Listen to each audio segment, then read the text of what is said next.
Guys, welcome back to my channel. So आज हम चलते हैं लोधी गार्डन। तो हम ना लोधी गार्डन के लिए सेक्टर 34 मेट्रो स्टेशन से मेट्रो लेते हैं जोरबाग स्टेशन के लिए, क्योंकि वो नियर पड़ता है हमारे अकॉर्डिंग। उसके बाद फिर हम मेट्रो का वेट करते, थोड़ी देर वेट करते थे, लेकिन हमारी मेट्रो ना पता नहीं क्यों इतनी डिले हो गई थी। हम फिर मेट्रो का वेट ही करते रहते हैं। फिर फाइनली हमारी मेट्रो आ जाती है। उसके बाद हम मेट्रो में बैठ के चले जाते हैं। तो हम चले लोधी गार्डन की तरफ, लेकिन इतना रश क्या ही बोले, अब आपको दिख ही रहा है इतना सब। उसके बाद हम मेट्रो में जैसे सीट तो हमें मिलती है नहीं, हम खड़े जाना पड़ता है। फिर राजीव चौक उतर के हमें मेट्रो चेंज करना पड़ता है जोरबाग स्टेशन के लिए, येलो लाइन की तरफ। उसके बाद उसमें भी सीट नहीं मिलती, हमें उसमें भी इतने सारे स्टेशन क्रॉस करके जाना पड़ता है। फाइनली हम पहुंच जाते हैं। उसके बाद हमें बाहर निकल के ऑटो लेना पड़ता है, पर हमें पता नहीं था वहाँ से लोधी गार्डन इतना पास है। लेकिन ऑटो वाले ने हमें अच्छे से लूट लिया, उसने हमसे 80 रुपये ले लिया। एक्चुअली वहाँ से वहाँ तक का maximum I think 5 to 10 minutes का रास्ता है, लेकिन हमें पता नहीं था।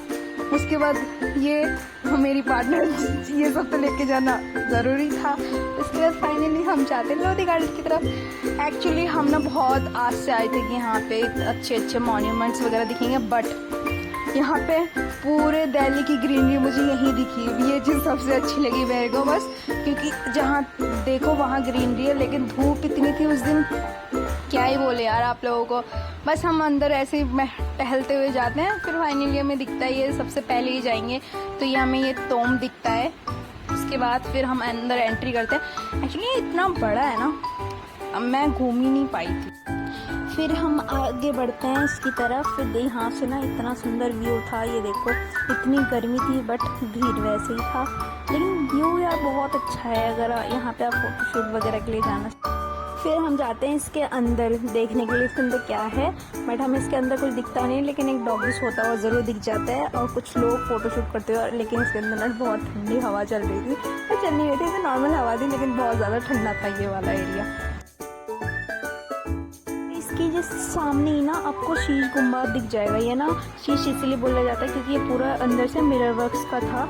अभी नहीं, ब्रिटिश टाइम पे और मुगलों के टाइम पे, लेकिन अभी इसके अंदर सिर्फ ग्रेव्स ही है जो कि अननोन पर्सन के, वहाँ पे पूरी हिस्ट्री लिखी होती है इसकी, क्योंकि अननोन नहीं है किस किस के ग्रेव्स हैं यहाँ पे। बट इतनी गर्मी होती, फिर हम वहाँ से बाहर निकल जाते हैं। बाहर निकल के हम बैठने के लिए सीट ढूंढते हैं, बिकॉज अब आपको क्या ही बोले, इतनी ज़्यादा गर्मी और इतना ज़्यादा धूप, पता नहीं हम क्यों ही गए थे इतनी धूप में। एक्चुअली इतना मौसम अच्छा था, हम सोचे थे चलो बारिश होगी, लेकिन वहाँ जाते मौसम का बिल्कुल ही हाल बदल गया है। फिर हमें सीट मिल जाती है। उसके बाद मेरी फ्रेंड मेरा बर्थडे गिफ्ट वहाँ पे देना चाहती है, तो फिर हम उसको ओपन करते हैं। उसके बाद देखते हैं इसके अंदर क्या है, क्योंकि हमारा घूमना तो हो जाता है। उसके बाद फिर हमने इसको ओपन कर दिया, एंड ये हमारी स्कूल टाइम की और कुछ रिसेंट टाइम की फ़ोटोज़ की एक कोलाज होता है, एंड ये द बेस्टेस्ट गिफ्ट होता है मेरे लिए। उसके बाद हम लोगों ने घूम तो लिया था इतनी गर्मी में, फिर बाहर निकलने का वक्त हो गया था। सोचते हैं कि जाते जाते भी देख ही लेते हैं आसपास क्या क्या है, क्योंकि पूरा घूमने की हिम्मत बिल्कुल नहीं थी। उसके फाइनली मैं और अपने फ्रेंड चले जाते हैं घर की तरफ। सो ये है हमारी लोधी रोड की कहानी। बाय बाय, मिलते हैं नेक्स्ट वीडियो पे।